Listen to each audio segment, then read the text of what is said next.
On est à la 10e édition de l'Open de tennis d'Orléans. Sur ces 10 dernières années, vous pouvez nous dire en quoi le tournoi a évolué? Alors sur les 10 dernières années, c'est difficile pour moi, en tout cas sur les 5 dernières, puisque ça fait 5 ans que je suis l'ambassadeur du tournoi. Je peux vous en parler pas mal, puisqu'on a vu beaucoup plus de partenaires déjà pour cet Open d'Orléans. On dépasse les 150 partenaires. On voit également sur le plan purement sportif qu'il y a beaucoup plus de joueurs, je dirais, internationaux, puisqu'on a des Brésiliens qui sont venus cette année, comme Bellucci, un ancien joueur qui était dans les 30. Donc un gros plateau sur le plan purement sportif, et aussi au niveau des installations, on voit que les partenaires sont ravis, les joueurs reviennent, et au niveau des spectateurs, ils prennent énormément de plaisir. Et depuis le début de la semaine, on a plus de monde que les années précédentes. Donc il a évolué à tous les points de vue. D'accord. En termes d'image du tournoi sur la sphère nationale, sa position a évolué également? Ça a été...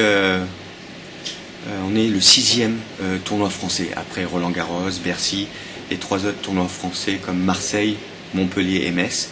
Et après, il y a l'Open d'Orléans qui arrive en 6e position, donc on est quand même bien placé sur le plan national. Après, dans la catégorie Challenger, la catégorie de l'Open d'Orléans, on est au niveau mondial le mieux placé, c'est-à-dire en niveau rotation, niveau installation. On a le hors-taille qui est l'arbitrage vidéo sur le terrain, donc on est au numéro 1 dans cette catégorie-là. Et si on prend tous les autres tournois, on est 63-64e au niveau classement mondial. Donc il est très bien placé et on essaye toujours de s'améliorer. Donc les Orléanais peuvent être fiers? Ah oui, j'espère qu'ils le sont, puisque on arrive à avoir un plateau plus relevé chaque année, avec beaucoup plus de partenaires. On essaye de communiquer encore plus sur le plan national et bien sûr international. Et on voit au niveau de la fréquentation, les gens viennent de plus en plus nombreux, donc c'est que l'Open progresse énormément. Parallèlement, là, depuis plusieurs années, la ville d'Orléans évolue également, bouge également. Vous qui voyez ça d'un œil un peu extérieur, puisque vous n'êtes pas orléanais toute l'année, qu'est-ce que vous pensez du changement de la ville? En tout cas, j'ai vu un changement entre mon arrivée en 2010 et aujourd'hui en 2014. Déjà les trams. Moi je me rappelle au début, il y avait des travaux, c'était compliqué pour les voitures du tournoi d'arriver devant le Palais des Sports. Donc rien que ça, on peut maintenant circuler bien plus facilement. Je crois que c'est de plus en plus beau. Le centre a été vraiment bien amélioré, et c'est une très très jolie ville. Malheureusement, je n'ai pas le temps d'en profiter lors de cette semaine, puisque je passe toute la journée ici au Palais des Sports.